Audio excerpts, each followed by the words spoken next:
My guest today is Gisela Quinones, a homeschooling mother of three children, ages 15, 13, and 10, who lives just outside of Chicago and is the founder of Latinos Homeschooling.org. Latinos Homeschooling provides resources, support, and community for Latino homeschooling families across the U.S.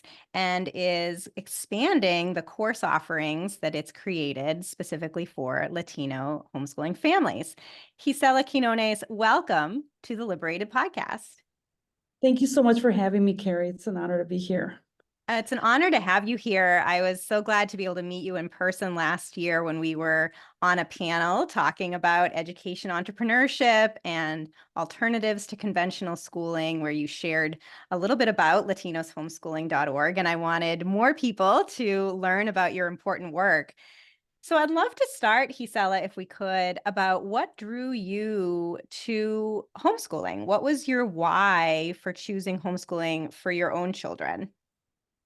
I I have three children, and they were actually going to private school, really close to my house, about, you know, just maybe 2 blocks away. And I'm a product of public school, so I thought private school might be a better fit for my children. My kids were actually pretty happy the first year of being there, and then the second year, the quantity actually of homework was consuming their evenings, and they didn't have much time to be kids. So and during that time, my daughter was like 7, and she was enjoying meeting up with friends at our local YMCA, and she wanted to get involved in other activities. So it was just consuming most of our evening, and I had several meetings with her teachers and the principal about just asking about why they were giving so much homework, because she was in first grade and she was giving chapter books to read, 3 or 4 chapters in the evening. And so what I decided to do is basically give it a shot for 1 year. I had no idea what homeschooling was. I didn't never even explored it or thought about it. What inspired me a little bit was I saw like a teenager practicing one time during the day at our local YMCA, and she was with her mom, and her mom was instructing her to swim. And, I guess she was in a swimming team, and I asked the young lady where she went to school, and she said, I'm homeschooled. And it just, the level of maturity and the way that she listened to her mother. Her mom was like her second culture trainer. And I said, well, if she's pretty normal, it can't be that bad. So what I did was, I asked my husband if I can try it out for 1 year, and he agreed. Another thing that drew me to homeschool was that a lot of the children that were going to school with my children were a lot of the probably 60% were Latino too, and there weren't any programs catered to them, such as Latino history or bilingual education. I met with the principal, and he said he would offer Spanish, but my daughter wasn't a beginning Spanish. I speak to them in Spanish. So, and I understood that there were several students like her. They just didn't really understand what I wanted, how I envisioned my child's education. So, I started homeschooling, and while I was homeschooling, it was important for me to find community, basically to pass down our heritage. And I started looking for homeschooling parents in Chicago, since I live so close. And what we started doing is 4 families would meet consistently. We would rent rooms in libraries, and we would have some STEM challenges either at the beach, or we would go to museums. And we're very fortunate to live near or in Chicago, where there's so many resources, a lot of museums here. So we were meeting consistently, and a lot of these moms had different talents to offer. For example, there was one mom who who came from a family of bakers in Mexico, and she taught our children how to make traditional bread. And one mom was an art teacher, and another one did music. So there were so many different talents that we were able to pass along to our children and that to focus on our heritage. And then the pandemic, the shutdown hit. So we had this private Facebook group, and a lot of families from all over the country started joining, and they started asking us questions about homeschooling because they didn't want to do e-learning. Their children some of them were in kindergarten, and they were asked to log on and to be on the computer the entire day. So what we started doing, some moms and I started to offer webinars or workshops for these new parents and answer some questions. And we didn't even feel at a place that we were even prepared to do this. But we went ahead and did it. And then we started offering STEM challenges online and story time. A lot of moms took turns reading different books for, that were bilingual education books or stories that told, that were our stories. Then we consistently offered workshops for our parents, and some parents met so many leaders who are Latinos from across the country, from Dallas, Houston, we're already doing something, to service the Latino homeschooling community. And we would collaborate. We have been collaborating with these parents. And 3 years ago, we hosted a virtual conference for our families across the country because we're spread out. And in 2022, we did the same. We're going to host another one in person here in Chicago on May 18th. So that's where we're at right now. It's a long story. Oh, it's amazing. I have so many questions, Gisela, but first, congratulations on building this incredible community and resource platform for Latino homeschooling families. So can you say again, what year did you start homeschooling? It was in 2015.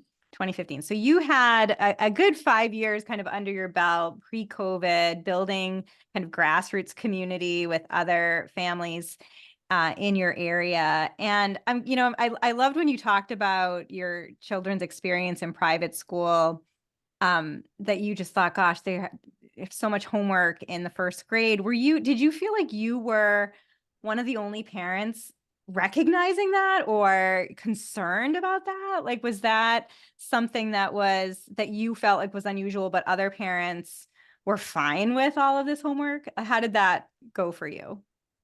I think a lot of parents, unfortunately, view quantity of homework as something that's going to prepare their children a lot more for the future. Some parents would actually brag about it, like, well, my daughter has so much homework. But then I started researching, and I didn't go to school. My daughter was in school from 7:45 till 3:30. The classes ended at 2:30, but her teacher felt that it was necessary for her to get tutoring in math and reading, which is fine. I understand that, that some children need help. I thought she was at where she needed to be at reading. But I started researching, and I actually found a video on YouTube from Michael Moore about what education looks like in Finland, and how we were at the top, I think in the late 70s or 80s, that's when I was going to school, and they were at the bottom. So what they did is they ditched homework. They had less schooling, and their children were thriving. And I said, that's what my child needs. And if I can't find that here, I explored Montessori before, and it's not within our budget. So I said, I can do this. And there were other parents who I met who were in agreement with that. So yeah, I out of the kids that were in my daughter's school, I'm still the only one that made the decision to homeschool. Yeah.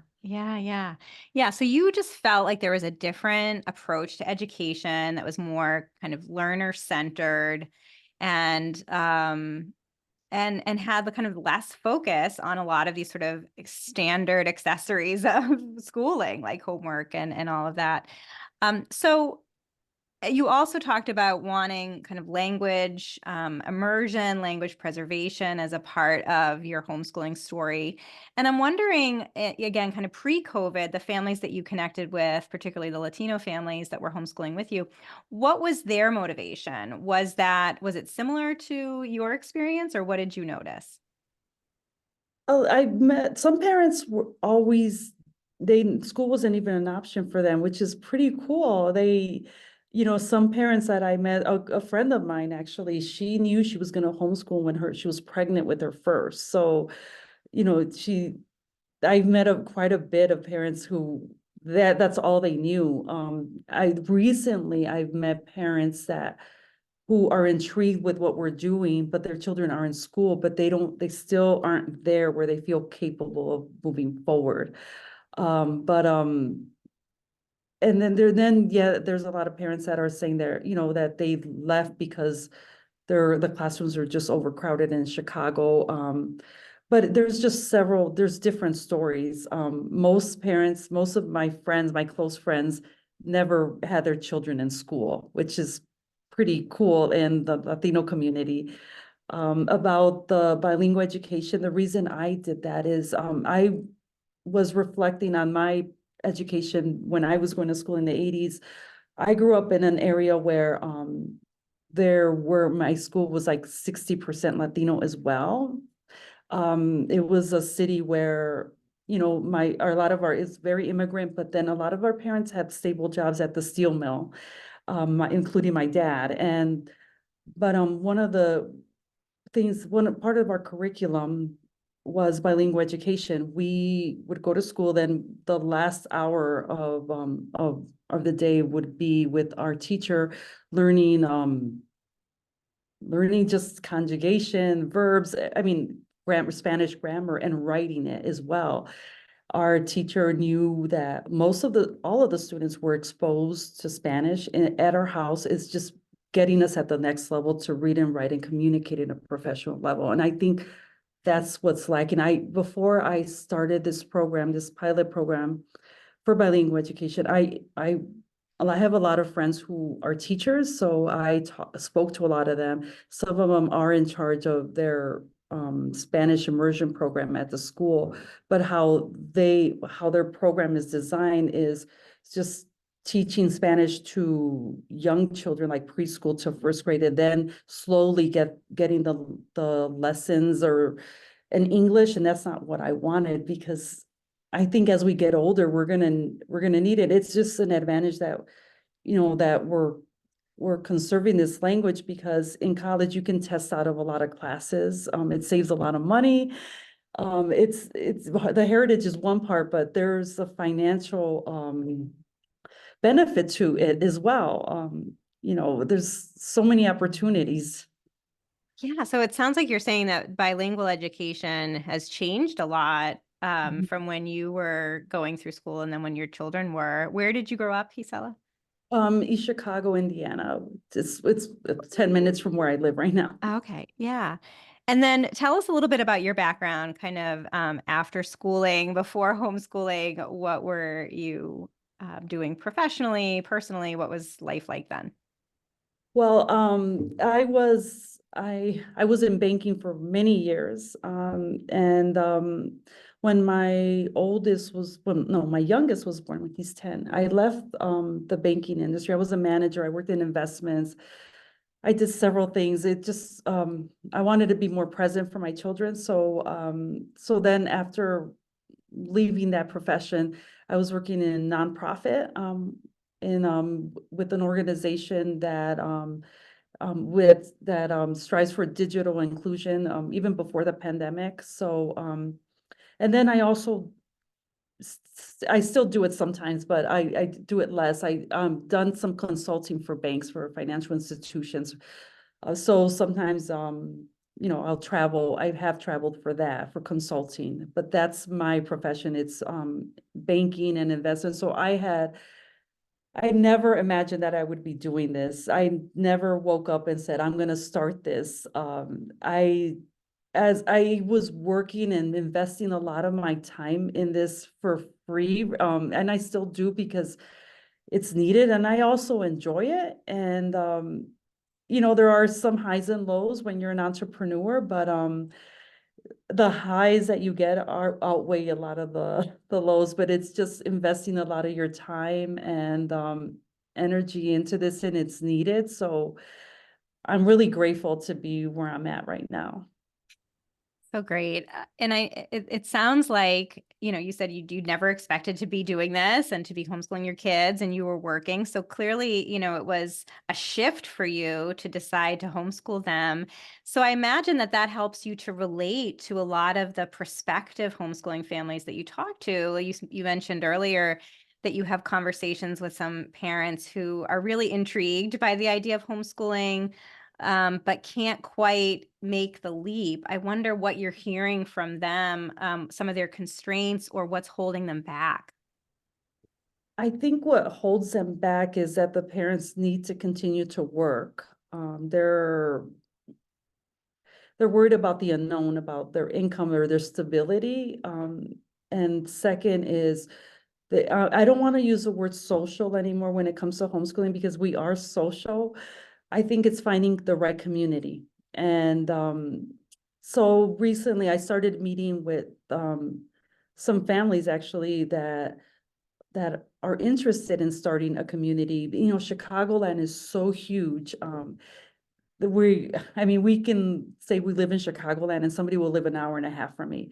So recently I met with a group of moms who want to start an in-person community for for Latino families who are homeschooling. And I encouraged them to do that. And I shared some tips on how they can get funding and, that in order for them to basically to service these families that want to homeschool. If it's a micro school that their kids can be dropped off 2 days a week, that's great. There's some parents that work remote, and they're able to have somebody, like a caregiver, maybe stay with their child for part of the day and then do some other activities. So, I encourage them, like, this is what our day looks like. I'm not emulating what school is because that gets you to burn out very quickly. So I try to find communities that are in existence right now and share them on my page to encourage parents to do that. Because even within the Latino community, we're still diverse. Not every Latino community is a one size fits all. Some parents might be looking for something faith-based. Others are looking something more um, culturally based, or, there's just a lot of variety that you can look for. So great. So it seems like you are the go-to person, certainly around Chicagoland and increasingly nationwide for families considering homeschooling, Latino families considering homeschooling, and those also looking for community and resources who are currently homeschooling. So tell us more about the platform, if you will, Gisela. What does latinoshomeschooling.org offer visitors? Sure. Well, we started the main interaction and everything is on our private Facebook group. It's 2,600 members and it's growing. Latinoshomeschooling.org. Right now we're working on redeveloping the website to service the community's needs. But right now we have information about we have a blog where we interview different families. We accept submissions from families because every family is different, and I get blown away by just for example, I'll just talk briefly about one family who shared her story on our blog. It's a family in California. The husband is a professor, and their roots are in Guatemala. And so the grandmother lives in Guatemala, and homeschooling has allowed them to spend more time down there with the grandmother. And they've also connected with homeschoolers in Guatemala. They live there, like sometimes they're there for periods of 3 to 4 months because the husband's able to work remotely. And they opened an ice cream shop in Guatemala, in a town in Guatemala. So to give their children some entrepreneurial lessons and also to improve on their Spanish. It's on our blog. She sent me pictures of their children helping customers with just taking care of customers with ice cream. And then when they left, they sold the business to somebody there. So our blog is full with just a lot of stories. We also have a YouTube channel as well, that we have 9 videos on there, but we're launching to talk to experts on different needs, like special needs, language experts, and people who are in linguistics and who are homeschooling too. And then right now we just launched some free printables. Like we have a free ebook on Latino studies and some Spanish resources as well. In the fall, we're working on developing a website to create a more membership focused platform, because there's a lot of families that are in our group on Facebook that aren't necessarily there yet homeschooling. So we want to make sure that we're targeting the right community. Also for our partners who are also interested in also being part of that website. It's like some companies are going to advertise and offer certain discounts only to our communities. We want to make sure that we're targeting the right audience. I love that. And you're also a grant recipient of the Vela Education Fund. Yes. You received a micro grant and a next step grant to enable you to really expand and provide even more services to your community. Could you tell us a little bit about that? Yes, yes, we received the Next Step grant, and with that grant, I was able to pilot these classes for bilingual education. I was able to hire teachers and for all age levels from kindergarten all the way to high school there's 2 tracks of Spanish classes. There's one for native speakers and ones who aren't native speakers. So yeah, and that's continuing. And also Latino studies, we started offering that as well. Right now there's a class in progress. It's every Friday. It's for middle schoolers. And we did offer one for the younger elementary school students. We also have a book club for our high school students where they take the lead, and the high school students are the ones that basically direct that meetup. So they pick a book that is written by a Latino author, and they discuss it. So, they touch a lot of topics such as gentrification, immigration, a lot of issues that affect our community. So that's been going on for the last 3 years as well. So I think you said that you have over 2,500 members in your private Facebook group. And I know that, so many families chose homeschooling during COVID when schools were shut down and there was remote learning. You said you received a lot of inquiries at that time too, which is also what sort of prompted you to expand your services and your resources. And it seems like the interest in homeschooling has not faded. The Washington Post put out a large analysis in October of 2023, finding that homeschooling is the fastest growing form of education, staying well above pre-pandemic levels. So what are you seeing in your community? Do you feel like interest in homeschooling is growing, is plateauing? Where do you see the momentum? I think like in 2023, end of 2022, I started to plateau a bit, but then there's been a growth as well. It's continuing to grow. I've done some outreach events at our local libraries.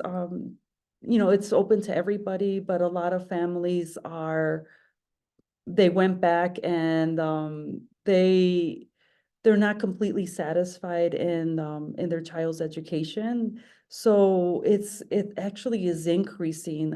I see it continue to increase. Like it plateaus, but then I see also a rise right now. I think a lot of families are choosing this because, a lot of classrooms are overcrowded. They have concerns about their child's, maybe might be bullied in some sort, or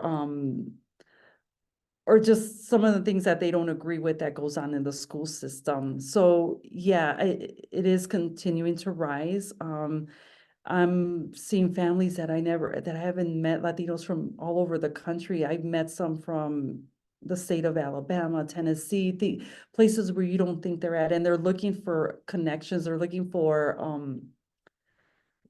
to meet other Latino homeschooling families because there aren't any where they live, or, and this is all they have. So I talked to a mom in St. Louis, and there might be something in the near future, where we might create something in person, such as a micro school. We're not there yet. But one of the moms said, please, if you do that, please stay online because we need you. We're here in St. Louis. It's just, and that mom has been actually a very important leader for our community. She has offered some workshops on either finding the right books at your library, or also how to start a co-op. So, it's increasing, the amount of homeschoolers in the Latino community. My group is growing every week. We look at the stats with my team. So yeah, whether they're there to be curious, the curiosity is increasing. Think that's so fascinating that you're saying that some parents maybe started homeschooling during COVID, went back to a conventional classroom, and then came back to Yeah. homeschooling. It's funny, I've been hearing this in other micro schools that I've visited and talking to education entrepreneurs who run in-person learning communities, that same trend, that parents came to this micro school or alternative education during COVID, went back to a conventional school, but it's sort of the toothpaste is out of the tube when they realize that they want something different for their children's education. And I love that you're connecting families from all over the US, who really desire that community. Is there anything for the young people themselves? Do you have opportunities for the children and adolescents to connect with each other? Yeah, the book club is a good one. That's where they connect with each other. That's the main one right now. But we do offer like Minecraft game night. That's actually one of my partner, the one that works with me, her daughter, it facilitates that, and she's 17. Hmm. So that's very that goes on every week. I'm not a part of that because it doesn't fit my schedule, but they get a lot of people that participate. I think there's one family that lives in Amsterdam that's homeschooling. Their Latino family that Wow. participate in that. So yeah, there are several options for our adolescents to connect with each other. Like I said, in the near future, we would like to do something in person. We're just trying to figure out what. So hopefully that will come to give families who aren't there yet to the option to homeschool, or to think differently about education, that doesn't have to be the conventional route, that there are other options that could better suit their family. Mm. So Gisela, you worked in banking for a long time, then decided to homeschool your children while working in the nonprofit space, now an education entrepreneur. What is it like being an entrepreneur? What have you found most rewarding and most challenging as an entrepreneur? Um, as an entrepreneur is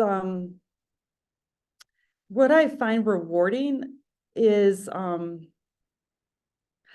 for the first time in a very long time, I want to work. Like, I tell my husband, can I work on Saturday, like all day? Can you take the kids? And he's like, yeah. That's like so rewarding to me. And I never felt like that before. And also the seeing, when we had our story time, I love seeing the children participate, and just even if it's Zoom, they were there so happy, so attentive to hearing the story that this parent is reading to them. Um, and then the conference was very rewarding. The sense of community, even though it was virtual, and I can't imagine what our in-person one is going to be like. All of those experiences have been so rewarding to me. And just hearing different stories from different families, how they're doing it, and it's very different from what I'm doing. Challenging is basically finding the time to work and learning how to take rejection sometimes, because when I want to partner, collaborate with somebody, sometimes I might not get the answer I want. I'm fairly new at this. Some families or some companies don't know who I am yet, or some organizations. So it's just that I'm trying to find a way for this to continue to be sustainable, and I am figuring out how to do it and learning from other people who are doing this as well. So Gisela, as we begin to wrap up, for families, especially Latino families who might be looking for an alternative to conventional schooling for their children, what advice do you have for them? Um, I would, I would tell them that, like I was told when I first started, that yes, they are more than prepared to do it. Even if they don't have a college degree, you don't need to be a teacher or anything. They graduated high school. If, they can do it. Is finding also a good community is very important. It doesn't need to be a co-op or a micro school, but if you find something, it could be an art class that you go every week and see other homeschooling families, which is one of the things we do. Um, and also connecting with us, going on our blog, connecting with our group, with other families. And the good thing about our group is we have several I guess it's chat rooms that we created, where if somebody's looking for somebody in Virginia, they're there. Just